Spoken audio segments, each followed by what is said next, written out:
Can I give your audience a little an audible recommendation? Mm-hmm. Yeah. Sci-fi.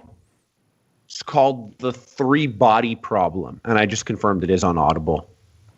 Three Body Problem, and it's sci-fi, and I thought I liked sci-fi, but this is heavy sci-fi, and I recommend everyone checks it out if they want it.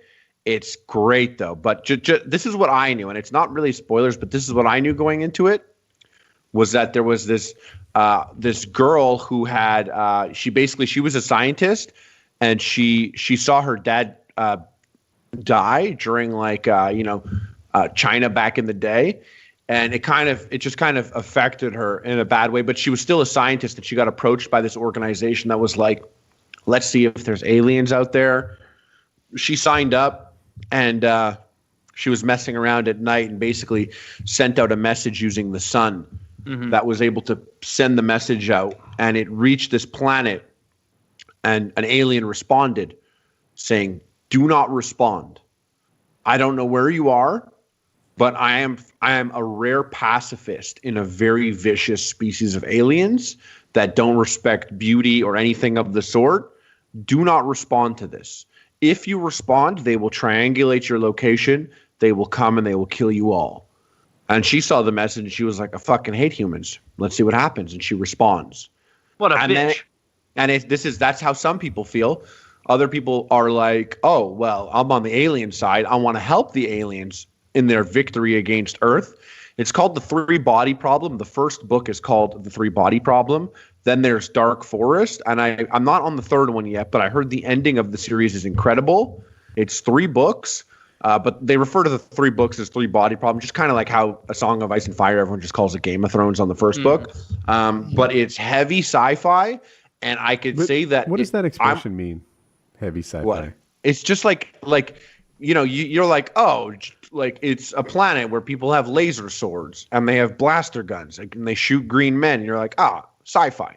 This is sci-fi where it's like, this planet is 15 million AU from the gamma belt in the Milky Way. Like, and it's referencing real shit.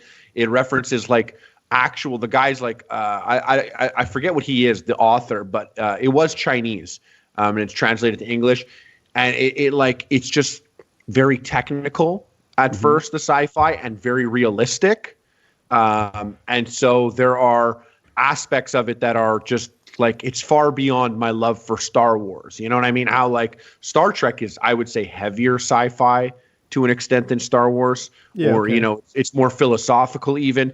This is like a very realistic approach. It's like, okay, aliens are coming. What are the realistic approach for us? Like they say, like how it takes the aliens, it's going to take them 400 years to get here by traveling light speed, but they also have to factor in slowing down enough to also not go past our galaxy, and the slowdown process takes 40 years alone. And he breaks down the calculations of how long it'll take them there. You hear conversations between scientists and how like some people are like, well, we're gonna have to find a new planet. And they're like, that's not realistic because of this.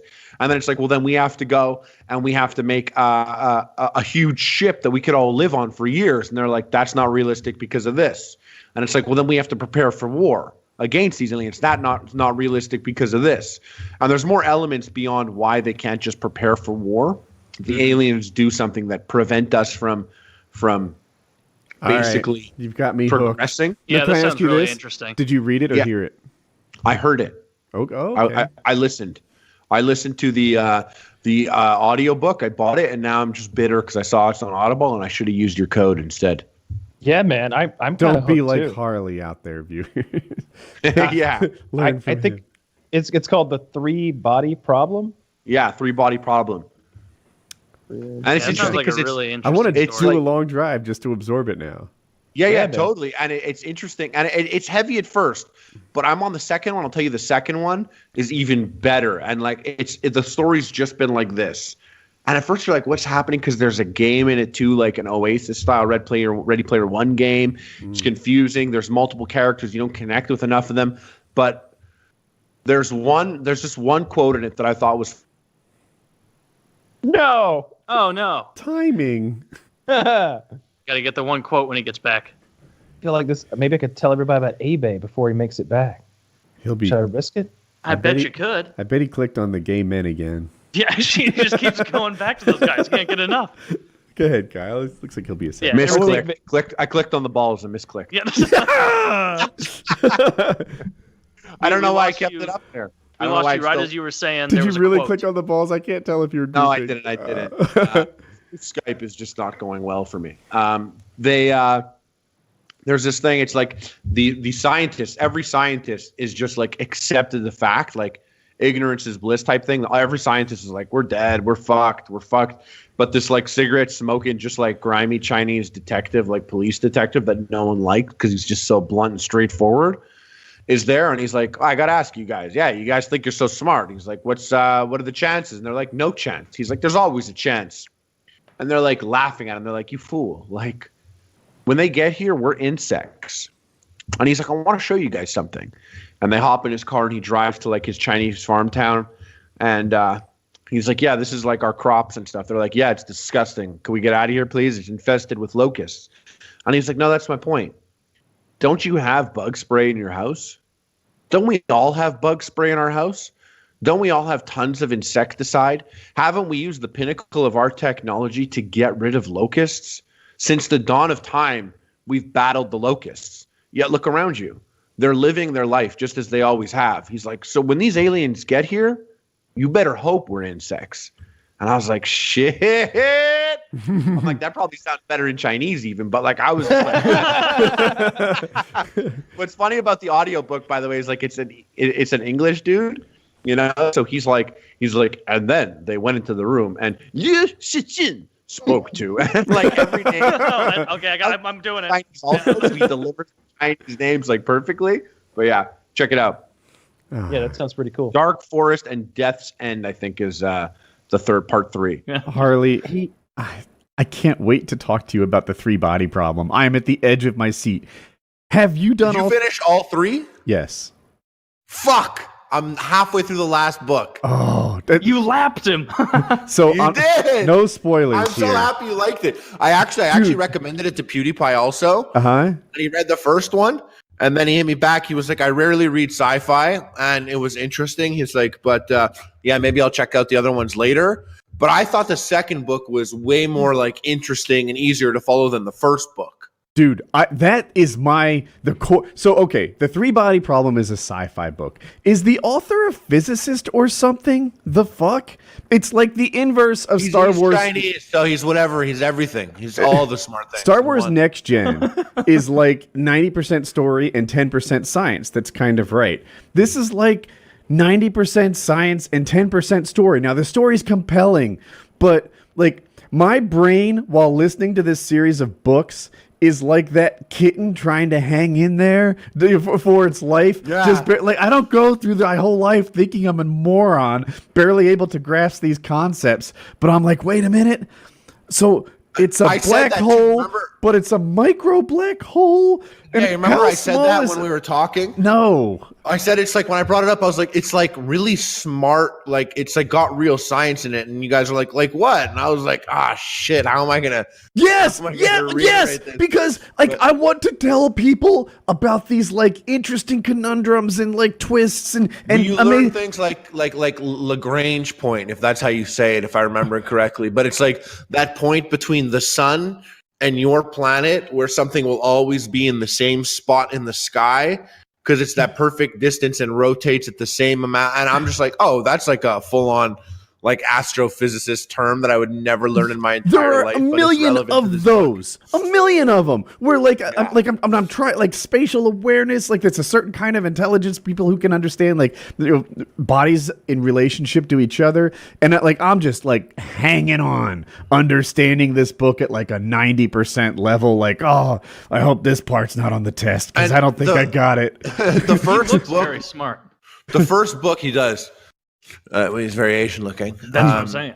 Yeah. The first book was, actually sidestep one real quick and actually very racist, but not that racist, but it was racist, but it's not about, it is kind of, but whatever. Never let that stop. When I was a kid, I thought every single Asian person knew martial arts in elementary school.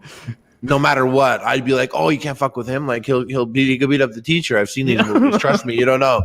All of them. If there's one thing I learned from Temple of Doom, carry on. Yeah, and then I grew up. I realized I was wrong. But now I look at them. That sounds weird, also that I said that. But I mean, now a lot of Asians I assume are usually very smart and like well read and know science and math. That's where I'm at now. Dude, he's got like a weird dig in his own Wikipedia article. It says Liu is married and has a daughter. His wife and daughter almost never read his works. He wrote this himself. Why would you include that in the dude's Wikipedia page? He did that himself. He's like, oh, it shall be noted that they don't read my works. He should talk shit about them in his books. She had no problem spending money from the book, but she can't sit down and read it. Dude, if you guys are at all interested in like a sci-fi book, they're long. I think all three of them together are going to be like the first one is like hours, was 70 really hours? heavy. The first one was really heavy. The second one, I got more used to characters instead of concepts, and it was like a lot less abstract. It felt because I was able to ground myself more. Mm-hmm. But I really like the second book, and I'm halfway through the third, and it's like very interesting. I just kind of like slowed down for a minute, but. Dude, I'm so bad with names, it makes me retarded. All I really know is they're like the guy that reads, I listen to the audiobooks, I didn't read it. The guy that does the reading is so faithful to getting every voice right. That's how I actually know him. I'm like, right, this is the character whose name is pretty much Luigi. but I still don't know his real name. No, it's true. It's like he'll be talking and he talks like this, and then when he gets to the name, he's like Liu Shichin.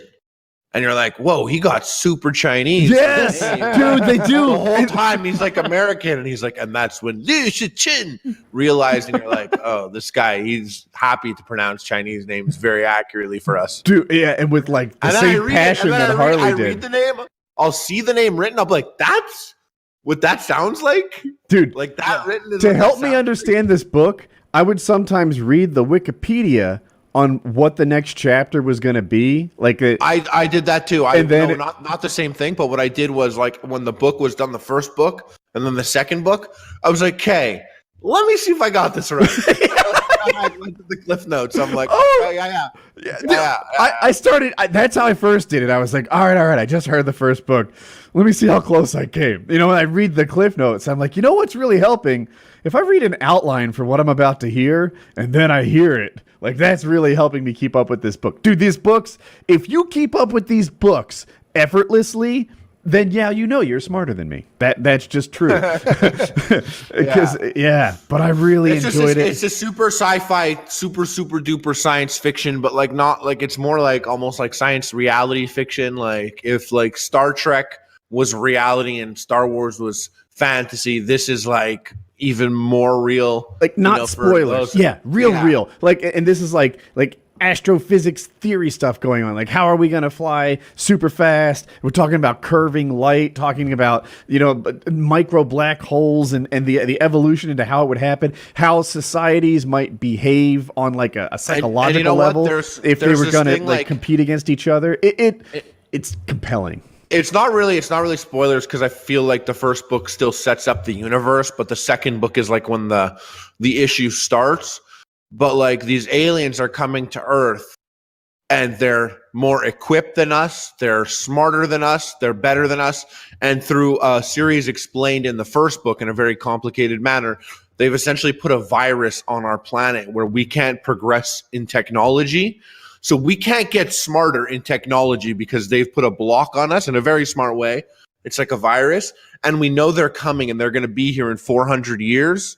And we're on the planet like, what are we going to do? And because of this virus, they could see and hear everything we say and speak. So I feel like writing what the Chinese end game is. They're going to conquer all the rest of the lesser races and make us into slaves. Yeah, actually, it's funny. Like in my head, you said Chinese end game, and I pictured like an Avengers trailer, but it was just all Chinese guys, and they were like so sick. Yeah, I Captain China. My shield a piece of cheap shit. They put a limit on how we can advance our tech in a very specific way. So this thing we can advance, but only advance what we sort of already have as tech. Yeah, exactly. And I realized that like if this were to be a show, I feel like it would pick up on where the second book was. But like, so as a planet, we're like, yo, what are we gonna do? These aliens are coming. And you know how humans are. Half the people are like, yo, the aliens are sick. Let's fucking go with them.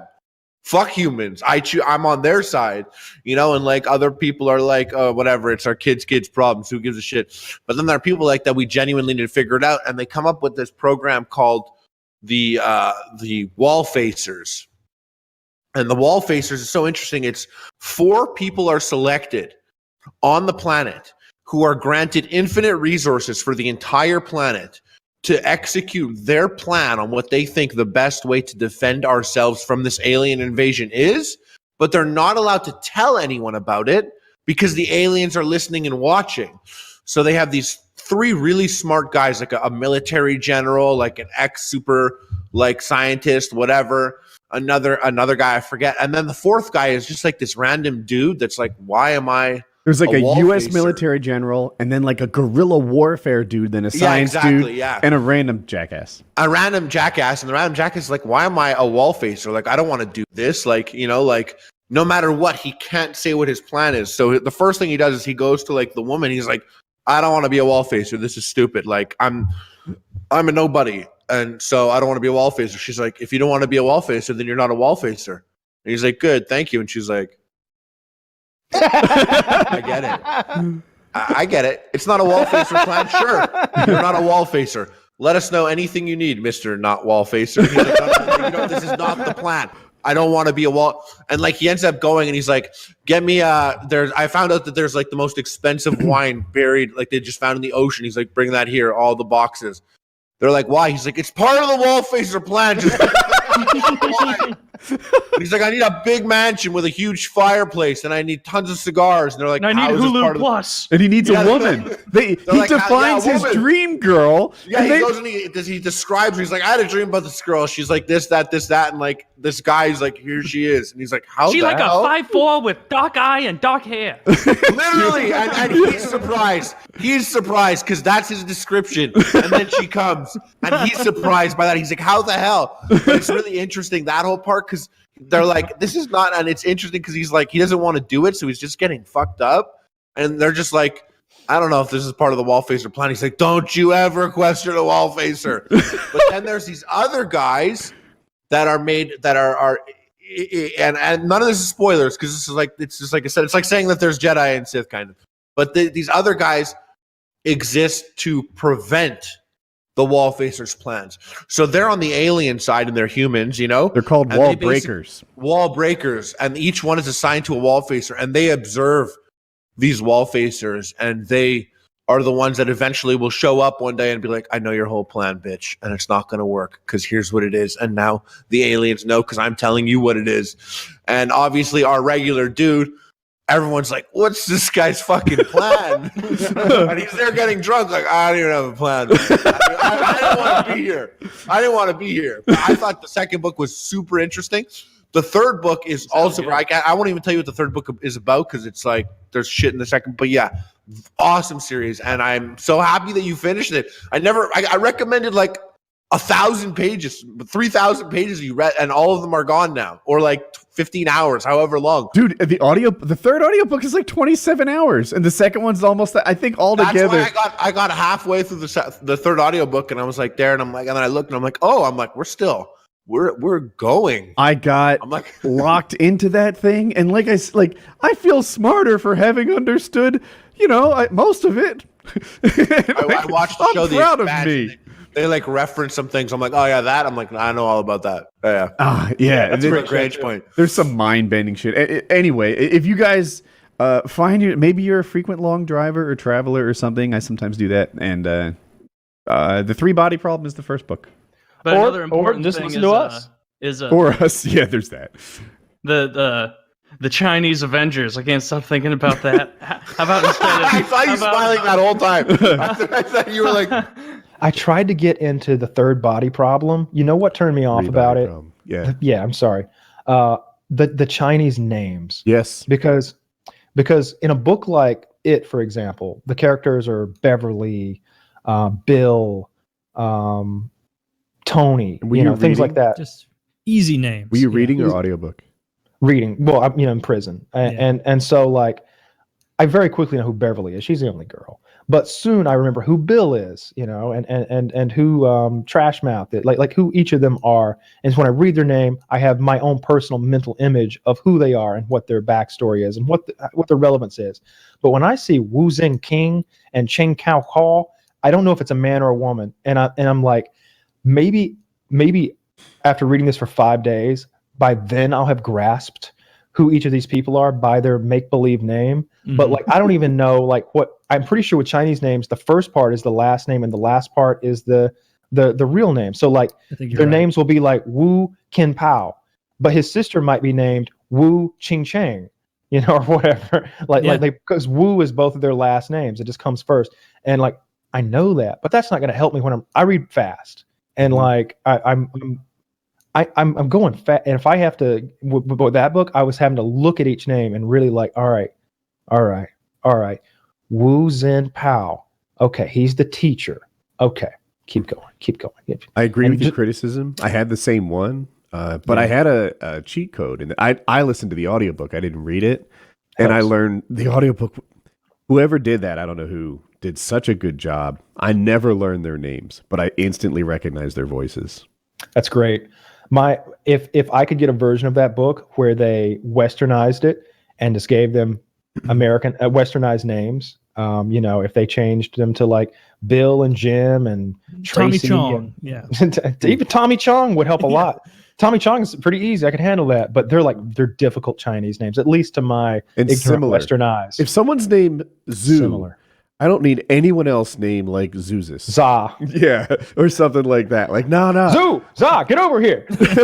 Like, wait, like, yeah, that's a challenge for me too. Yeah, and maybe for them when they're like, hey, this one is the name of Brian, and this one is the name of Bill. Which is a which? And the beer say, yeah. I can guess that the silly accent part of your personality didn't make much of an appearance in prison. No, it didn't. Snow, you sound like this to me. Hold on. Oh, yeah, he got out the chink. Chomos, eh? Oh, my name is Snow. I'm a gangster. I wonder how Snow would respond to that. Like when you hung out with Snow, did you ever get to be like a peer relationship, or were you always absolutely. like, yes, sir, I love running? No. It was always peers for sure. Like he would ask me about stuff, and we were definitely on the same level. You didn't challenge him in some of these things, like you know. Well, with the racism and stuff, I don't challenge anybody with unless it's somebody in like my circle. Like if Taylor were genuinely being like over the top racist, and it was just he and I in private, I'd be like, man, you really don't like gingers, huh? Because that's unusual that someone actually literally hates them. It's really you said more you would never bring that up. but when Snow would like Snow's got this ingrained racism from probably in part from his 10 years being quote unquote down. Mm-hmm. So like I'm not going to change his mind about that. So there's no reason for me to challenge that. I'm not going to convince this man who spent 10 years in the federal prison system that all the races are just a rainbow of happiness and love. Like he's gonna be like, oh really? Because 8 black guys killed my brother Choli. But I agree. True Detective was really good this season. I thought really better than last season. That black guy whose name I can't pronounce, incredibly powerful actor. Literally made me cry there at the end. I won't spoil like what his issue is. Were you excited about the ending of the season? No, I didn't. Don't spoil it because I'm going to watch. Wait. True Detective. I don't have to watch season 2 at all. No, they're unrelated. Okay, because season 2 sucked just a giant dick. Yeah. It's quite good. I highly recommend season 1 of True Detective. It's excellent. Season 2 is very good. It's definitely worth watching. I like the actors. Go ahead. No. I guess I'm done. I felt like I didn't love the ending. I didn't love the ending. That was excellent. But I loved the story, and I loved like trying to piece it together in my own head. And the good thing about that show is at the end they're like, "Here's what happened." Yeah, I was glad to get the reveal as well. Because I do sometimes. My wife likes to watch a lot of foreign films, and she'll occasionally watch like French foreign films where they just love that their favorite ending is this makes absolutely no fucking sense whatsoever under any circumstance. No one has any idea what happened. Credits. Enjoy the ambiguity, American pig. That's right. Exactly that. And I'm so I hate that sentiment so much when I'm watching my fiction. So I want to know. That's how I felt about. Is it the end in that Netflix thing where there was an Armageddon, and at the very end they drive away from the Earth is ending. Oh yeah, the comedy movie where Michael Cera falls in the pit. Is that what you're talking about? Oh, it's not. I think I might have the name of it wrong. It was a Netflix special. It's probably 1 year ago. They're in an apocalypse, and they don't quite explain why they're in an apocalypse type situation. Oh, I'm not familiar. Is that when they're going to like? He's with his father-in-law going to save his... and they try to, I think, rendezvous with his wife or something and get things together. Yeah, it had Lazy Eye in it. Yeah. Forrest Whitaker. Forrest Whitaker? Do you remember the name of that show? He always sounds like he's whispering because he doesn't want anybody to know this. I thought it was quite bad. It wasn't for me. They didn't reveal what the scoop was. They had some theories that a couple of them could have made sense, and then it just ends. I like nitty gritty details and lore. I like them to be like, look, even if it's the very end when you find out and you've spent 6 or 12 episodes speculating, I like them to be like, well, actually, what happened was, this was the Benovians, dude. The Benovians have lived on Earth long ago. They evolved, left Earth before the meteorites that killed the dinosaurs could fall, and now they've come back to reclaim what is theirs. All right, sweet, that's a badass background. Let's go. But if they're just like, it's some bad shit. What kind of bad shit? Dude, like how bad? If you find yourself with audio time, right? Like maybe you've got a long drive or something. The 3 Body Problem, that book that Harley recommended us. Mm-hmm. Yeah. Oh, I got to get on that. The universe building that goes on in the 3 Body Problem was compelling to me. And I'm not a guy who normally has like patience for a slow burn. You know, sometimes I do, but in this one, I definitely very did. Slow Chinese author. Yeah, Okay, yeah. And Chinese, very Chinese centric. Yeah, which was an issue. The guy that read the audiobook, I have a problem remembering names in general, but that's doubly true when their names are all like Zhu, Chu, and Sun.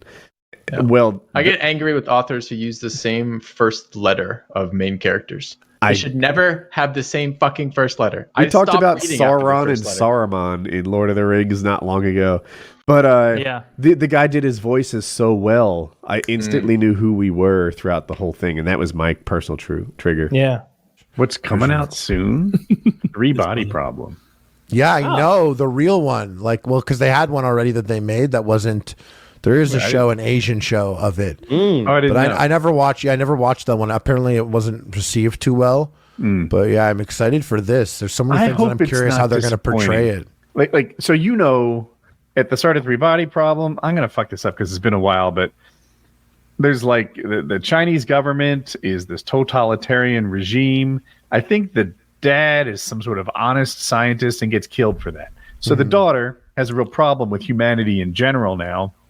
There's some sort of communication device. They figure out if you shoot the beam into the sun, it gets magnified and communicates much farther than we ever have before. Someone answers back and an alien gets the receptor. An alien gets it, who's not a bad alien, and says like, "Be quiet, or they'll hear you and they'll take you out." But she hates humanity, so she's like, "Come and get me." That's about 80%. She got lucky. She got lucky because she sent out the broadcast, or it gets sent out, and it just so happens that like 1 in a million of this fucked up alien planet got the broadcast, and he risked himself to be like, "Do not do that again. If my planet finds out your planet exists, they'll fucking come and kill you." And she was like, got the message back, and she was like, "Great," and sent the message out again, kind of like inviting the invasion or whatever. Yeah. If season 1 of the Netflix series ends with that message being resent, I'll be disappointed. You just bothered me so much. Oh. Why would you put that into the universe? I have like goosebumps now. If that happens, I'm blaming you for doing that. Because I like what I loved about Last of Us, the show, is Last of Us season 1 ended with the first game. And I did not see that coming. I thought that they were good. The show. I was like, I bet you the second level here is they're gonna end season 1, but they didn't anime this shit and try and stretch it out. They just did it. 1 season, 1 game. Fucking love it. 3 Body Problem. Like 1 season, one book, please. Yes, right. So you get it's 8 episodes. The teleplays by D&B. Obviously from Game of Thrones. And they were D&D. No, am I crazy? David DB, Benioff. yeah. I think it's D&D. Yeah. I could be wrong. Maybe I'm wrong. Either way, it's David Benioff and Dave and what's the other guy's name? His name's DB, I think. Okay, if it's D&D, it's D&D. But anyway, them, and that Woo guy from True Blood are doing the writing. So I don't know what to take from that. 8 episodes though. I looked at the cast. I saw fucking who's Jon Snow's fat friend. Sam. Sam's there. Sam's in the show, and also fucking the guy with his fingers cut off. He's in there too. Corin Halfhand. Yeah, the guy. Oh no, Jamie. No, Jamie with his fingers cut off, right? Not his whole hand, his fingers. Remember they cut off the dude's fingers for fucking smuggling. The old man. Oh, the Onion. Oh, the Onion Knight. The Onion Knight. Sir Davos, right? And then there's just a whole bunch of ethnic people who are ladies. So I look forward to seeing the show. I do like the premise. I haven't read the book because of the Asian names. Frankly, it was very hard for me actually. Like anytime a name has an X in it, and I'm like, oh, that's the name with the X. And when there's like 3 people who have an X in their name, you're like, wait, was that this guy also? That's completely valid. The way that I made it through that was the voice actor who did the audiobook did such a good job. That's how I differentiated them. It wasn't whether one was named G and the other was named Ja. I thought I ended up doing the audiobook after you said that a while back. And it was funny because the guy, it was like 3 Body Problem, narrated by Derek Thompson, written by Liu Sitchin. And like sometimes he sounds so English, and then he says a Chinese name, and like it's the most Chinese sounding shit ever. You're like, whoa, same guy. I wonder if it would be beneficial to have a little like cultural plug and play there in the audiobooks, where it'd be like, select British English, American English. So then it would be like, and then he said to astronaut Gregory that like then it would just move forward, and you'll be like, this guy Gregory, I'm a big fan of Gregory, and I'm not confusing Gregory with Stephen because they're very different names, and I'm an American, so it's easy for me to digest. There should be a westernized version. Much. I'm bad with names. I'm bad with faces. I'm the only guy I know that's not good with faces, which is the fucking worst. I watch shows with my wife like every night, and I'm always like elbowing her, like, is that Caesar? She's like, no, that's Brutus. Okay. Those guys don't look similar. No, I made that one up. But, Caesar's fat and 50. But like Mark Antony, I think, not Antony. Yeah, he's the young one. Yeah, dude, he shows up later in the film, like on horse or something, and she could just read that I had no idea. Well, he had a beard. He came back with a beard. That's all the disguise. Dude, I'm the guy who'd be fooled by Clark Kent's disguise. Oh my God. I feel like if I shaved entirely and showed up one week, Woody would be like, "Oh, new guest." Like, no, it's the context. The context of it. The context of it is you'd have to be like glasses off, shaved beard, like shirt off, and floating 12 inches above the ground in front of him in person, and then he might not be like, Taylor? What if I like just he'd be like, who is this guy? That was it. Do you guys ever stop and think, I think that there's probably life elsewhere in the universe. That's just my opinion. Do you guys agree with that? Yeah. Okay. No. So like, imagine you don't think so? People out there. No, there's people out there like us. Well, it could consider, like, if there is, consider how astronomically lucky you got to be born a human being on this planet. First of all, you could have been born a fly. You could have been born a lemur, which that would be kind of cool. You could have been born like a single cell organism or something like that on any number of infinite planets or whatever. But you were born here at arguably the most interesting time in human history. So you where say we're on that? the cusp of You say that, but there's some otter people somewhere that live for 450,000 years, and because you know what I mean, and they orgasming, because they live that long, they're like, yeah, it's a long trip. but we don't get bored partying and fucking doing otter shit. Let's go. Their spaceship is just like a brook that runs. Really, they just chilling all the time. I think we might be the only thing out there. Everything else in space looks terrible. I believe looks totally inhospitable, vacuum of nonsense. There's nothing there because there's no sign there's anything there, right? Like the humanity is what 150 years from inventing. Is it a von Neumann machine, something close to that? The self-replicating probes, von Neumann devices. Right. You build a probe that can land on some place with the materials to build the next probe. It does that. It self-replicates. Now you've got 2-3 of them. They go to another place. They multiply all over the place. It wouldn't take too many hundreds of years before these things are all over, casting a huge web of communication and just in exploration, yet it's not there. So what? We're alone. That's it. We're gonna come on. You know the answer to that. To that one is easily the dark forest, right? You love Three Body Problem. You know it's the dark forest. By the way, like getting past this topic just slightly. The Three Body Problem is that Chinese trio of novels that I believe. Wait, don't spoil it because there's a Netflix thing coming. So. I won't spoil anything. Right, I don't think. I know everything though. Okay. So I think they're really going to drop the ball. And let me just say this: knowing what I know about the story, I'm not going to spoil anything. I don't want to get into it. Like I don't like the story. Is what I would say. I don't think it's a good story. And I know the whole story, and I don't like the story. And I don't want to see a show about it. And here's the other thing. They're going to get eaten alive if there's not like 90% Asian cast. You know what I mean? Like people are going to give them so much shit for replacing all the Asian people, frankly Chinese people, with white people. This is Xi Jinping's social arm losing again. I remember someone said something about him finding out about Kung Fu Panda and what a global hit it is. And him be like, wait a minute. It's two of our national things. This would be, and the Americans made it. Great. Who dropped the fucking ball? A Kung Fu Panda, and it's an American cartoon. And how much money did it make? What's the concept called where it's like the reason why we haven't seen the Fermi paradox, the reason why we haven't seen aliens is because there's just natural limitations in place. Is it like the Great Net or something like that? The filter, yeah. And there's lots of filters, right? And that would prevent you. You know, there's lots of filters you have to get through to become some sort of galaxy faring race who's traveling around. We know and so much less than we think we do. And energy and fuel is like the big. That's the big thing. I don't think I know much.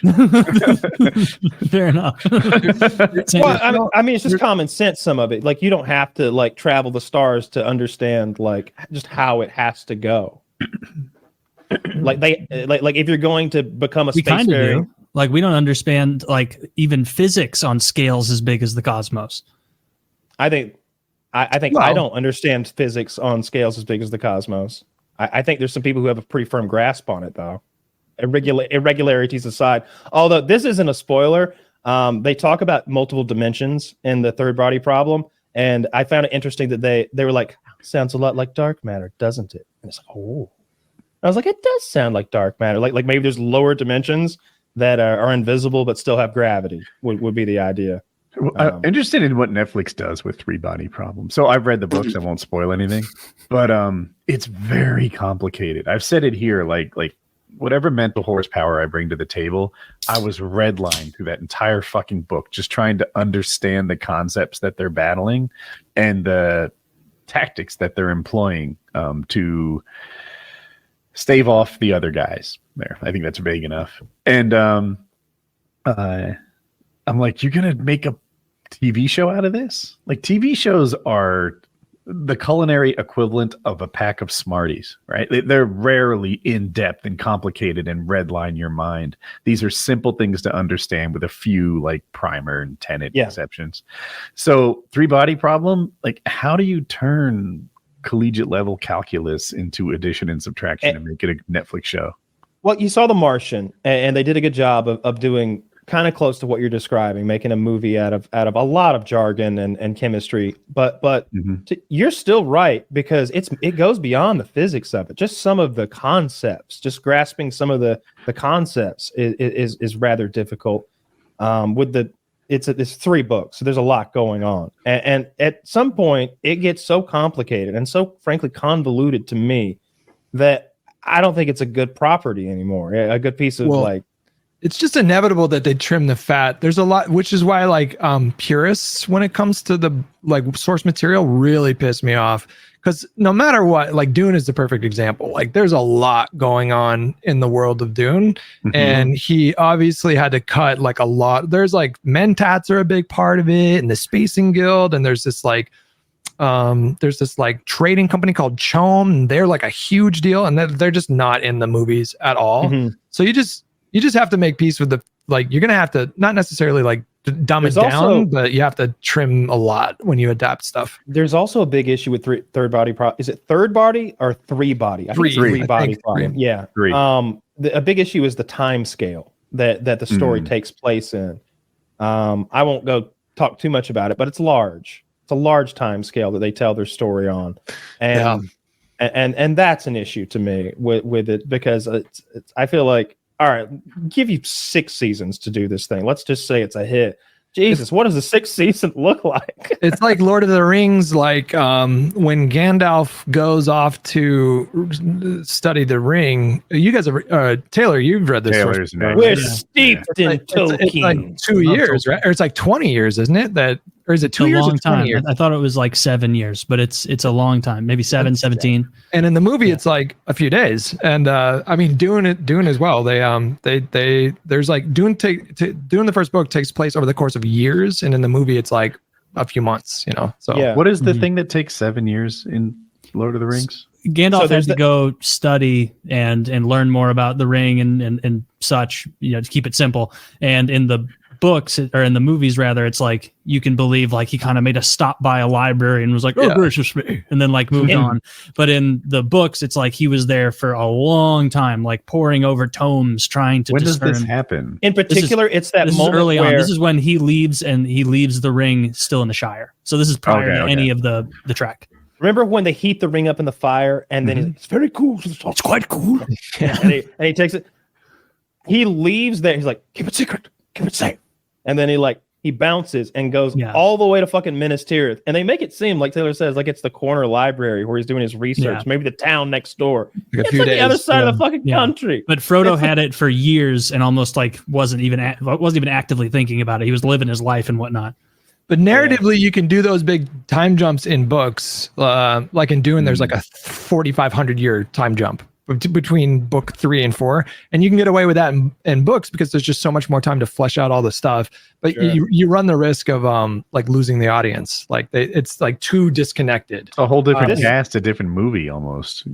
Same set. We were the most aggressive and the best at working in groups. Yes, our language was the biggest thing. Like Neanderthals could say like lion, so we climb up trees or go to high ground, or they could say birds, and we can like hit the deck and look up. But humans could be like, down by the river is a fuck ton of buffaloes. So if you and the boys want to head down there, everyone's eating. We're getting winter coats, and we were able to do more. And the biggest thing about it, and I'm not spoiling anything, these are little things, but gossip ends up being the human's biggest strength, which was so weird because I always thought of gossip as a weak thing. Yeah.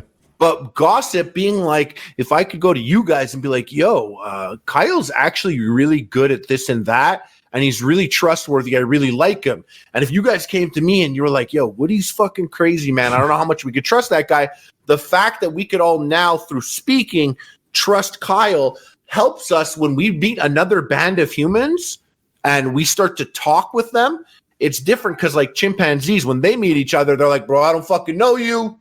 You never groomed me.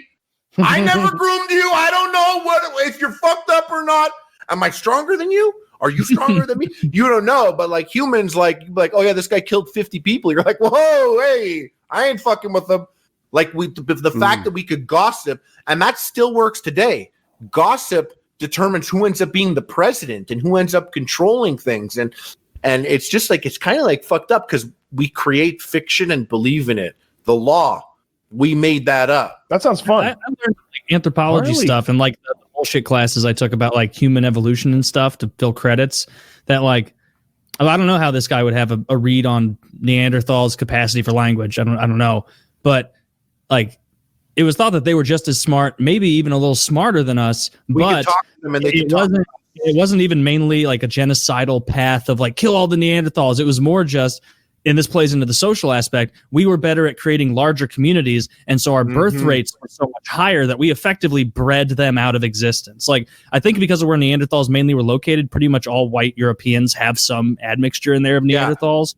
But that's, maybe I'm wrong, but that's what I remember is like we were so much better at forming societies. The group thing was big. That's what he said. Have 10 kids? No, the humans are going to have 100, and in 10 generations, Neanderthals are all but gone. Well, it's also because like they have like Neanderthals have a hunting ground and they hunt and forage, and that's what they do. So they go out on the hunt, and they're actually stronger than us, just as smart as us. They don't have the communication though, but we could speak to each other technically, but they don't communicate like we do, or they didn't. But the problem is we would travel and we would spread, and we would go to like their hunting grounds where they like to go out and work together and hunt, whereas like we would go and see like, oh, all the bison are coming here. So we would make a crazy maze and like make this complex killing ground. And we would all go there. And like when they get rushed into the killing ground, we would slaughter them like crazy, like literally just as efficient as we are today on a smaller scale. Like what they killed, what they needed. We were like, bro, we're going to kill them all. We're going to have winter coats. We're going to have spares left over. We're going to be able to do this and that. Like, and so their hunting grounds, we just demolished them in like very short period of time and moved on. And like the one thing that he says in the book that's really fucked up is like at the point that we first started, we were smack dab in the middle of the food chain. So a lion kills a giraffe, kills it, eats it. Then the hyenas, jackals comes, they lick the bones clean. Then we come and we got to be smart. Our niche was bone marrow. So we would like crack open the bones. We're taking what's left.